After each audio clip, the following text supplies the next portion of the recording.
Hey, Matthew here with Banner Sales and Consulting, and today we're here to talk about our wedgle gun and best management practices as well as repair techniques out in the fields with some tips and tricks if we have a little extra time. Let's talk about our wedgle gun right out of the gate. You'll notice that it has two dust plugs, both in the front coupler and the top coupler. This is an indicator to the technician and your manager that the gun has been primed and cleaned and is ready to go for the next day. Now, let's say you're out in the field and for some reason someone just threw the dust plugs back in there and they did not actually do the proper checks and your check valve is hung up or you're not getting volume out of the gun. Something is wrong. It's whispering, it's spitting, something of that nature. First thing we want to do is we want to check this front QC coupler. And that's as simple as popping out that dust plug. And if you'll notice, there's a nice flat spot on there. We're going to line our repair tool key up with that. We're just going to spin that off. There's our check valve right there, folks. And these things do go bad. Okay, sometimes they'll have a manufacturer's defect. It's not the end of the world, but just simply put one of those down. And every kit we give you has a repair kit in it that has the check valve as well as all of our O-rings. All we're going to do at this point is put our check valve back into the front, put our QC coupler back on there, and you do have to give it a little bit of a squeeze back.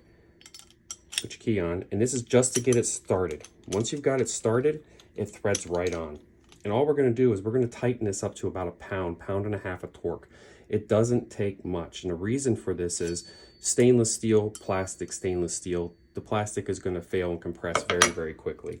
And Matt, one question for you about this check valve. Sure. When that tiny hole, if they're looking at the check valve to see, is this really a damaged check valve or not? Is it really got some maintenance issues?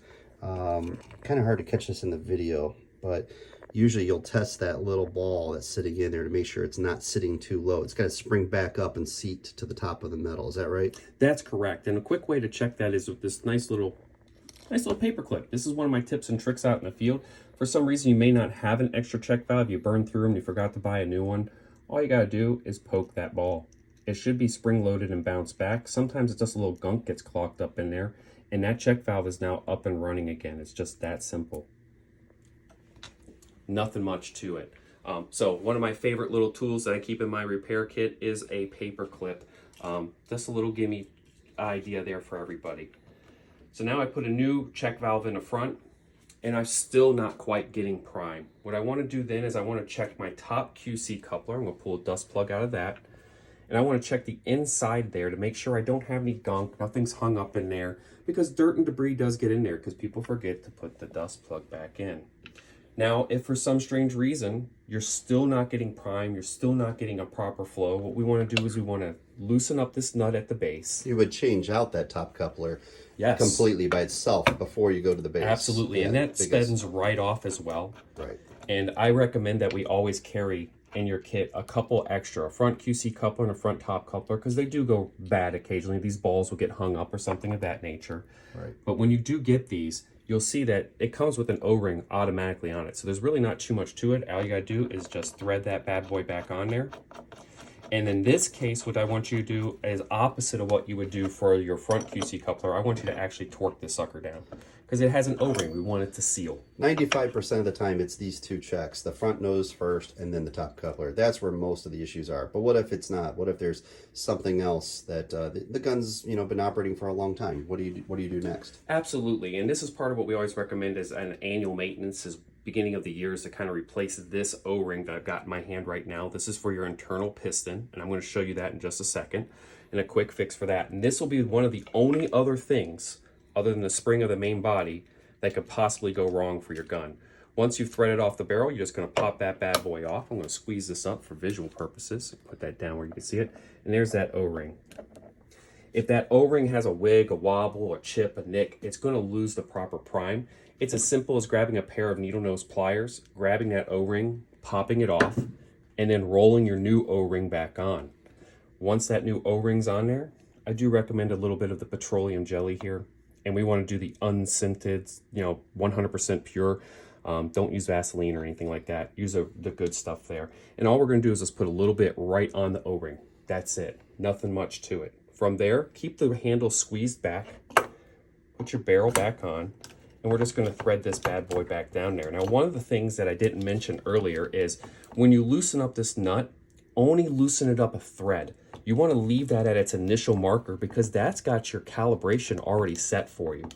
So if we move it too much, it messes with the calibration, but to recalibrate is extremely easy.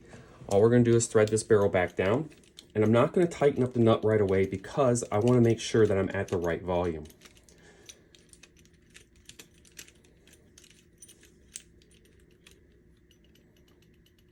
All right, so you can see that barrel is still loose. I have not locked down that nut. At this point, all I'm going to do is pop this off, pop off my dust plugs, and I recommend getting a 1000 ml water with a high volume kit, if for nothing else, for your basic repairs and priming.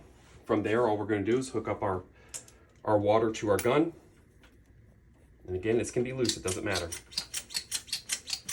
And there's my prime. You can now see the water is coming out of the gun. Hopefully you can see that. Okay. And grab your graduated cylinder, and I always recommend 10 squeezes.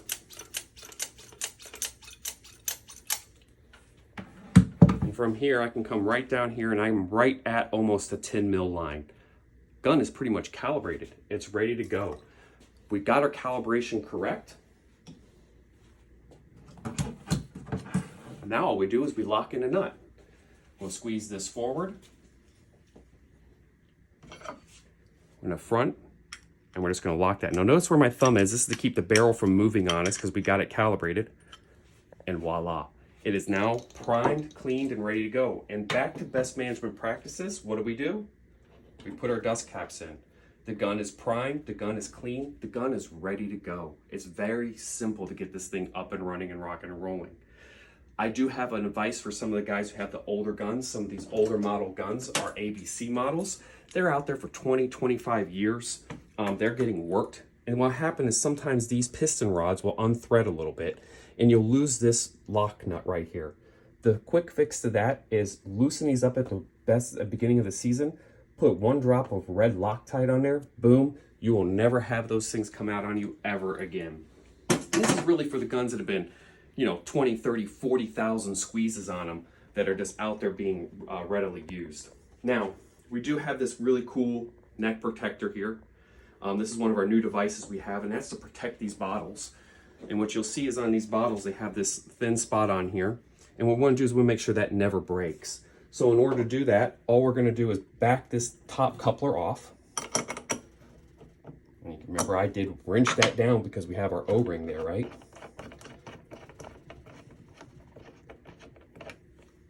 Take your top coupler with your dust plug on it, flip it upside down. Voila, now it's kind of self-holding. They all come with an additional O-ring, and that's to go on the base because we want to create a tight seal at this point. You can see it's very easy. I'm just going to roll that right on down. From here, you can see it's almost like one piece at this point. And all I'm going to do is hand thread this back on there, and then we'll give it a nice wrenching once I've got it threaded in.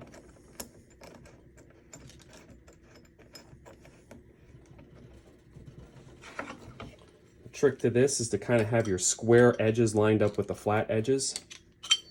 And again, we want to give this a nice wrenching. We want to make sure that's nice and tight. Voila. We are now operational. We are rocking and rolling. We are ready to go. What I didn't talk about earlier is our little hose connection. And this is going to be part of your best management practice. At the end of every day, hook this up to your hose, hook this up to your top coupler, pull off your front coupler and the front check valve, and flush the gun in its entirety. This will ensure that you have no particle buildup, you have no calcium buildup, or any chemicals residually building up in there, reducing the barrel or causing any hang-ups on the gun. You can also do this at the end of the season, vice versa, by taking the check valve out, putting the front coupler back on, taking the top coupler off, and hooking this up to the front and back flushing the unit. Again, once you've done this and you're all primed, dust plugs are king. This is your communication to anybody that's grabbing this gun, letting you know you are ready to rock and roll and this gun is ready for the field. And boys and girls, with that being said, this is pretty much everything you need to know about this gun out in the field, how to operate. And again, I want to reiterate, don't just throw away your check valves. Make sure you check them. Check your check valves, give it a little poke. This could be your saving grace out in the field from, oh man, I forgot to buy a new one. and you're ready to rock and roll. Just hook it right up. It's good to have brand new ones, but when you don't, having the ability to at least keep yourself going during the day by having the paper clip in it would be a great tip. What about storing these 1,000 mil packs? The 1,000 mil packs, as you see, are nice and flat, and what we want to do is you want to store them just like this, label up and flat. And it used to be, if you're an old timer and you're watching this, we used to tell you to stand them up, but we're now telling you to lay them down. This keeps them nice and secure. Obviously, you don't want to ever store these in a hot or frozen zone, and they'll stay good on your shelf for up to 3 years. So long as you're keeping them nice and protected, you're keeping them in the right stacking order, you shouldn't have any problems. Don't stand them up, don't keep them flipped upside down, just keep them in the order in which we've got them kind of sitting up here. Label up, because the way the bags are sealed by the manufacturer, the top sealing of the bag, it's not a 50-50 split equal. It actually has the top side where the seal is. That's why we don't want the water pressure. That's right. You know, where the label faces up is the way to let the weakest part facing upward. They've got them made as best as quality as it could be, but of course there's things that happen. There's things that somebody drops it and things happen around the shop that you can't control. So just leave them like this in the safest manner. And we'd recommend, you know, putting it in a storage area that doesn't have a lot of high traffic, a lot of potential other things falling on them or something else happening. That's correct. Yep, absolutely. And just kind of give you guys a visual on how cool this neck protector is and why everybody should have one for their gun. I'm going to grab a bottle. I'm going to hook it right up. This is just a cleaning solution. And now I'm going to abuse it. And we're not breaking it. We're not losing product. We're not losing any volume. And again, just that easy. You're all set and ready to rock and roll. If you ever have any questions, concerns, or you need a little bit of hands-on training, Banner specializes and prides ourselves in always being there to help our clients be successful out in the field with all of our tools. So everybody have a wonderful one. Matt over here at Banner Sales, Steve at Banner Sales. Reach out and give us a call. We'd love to work with you. Have a great one and thank you.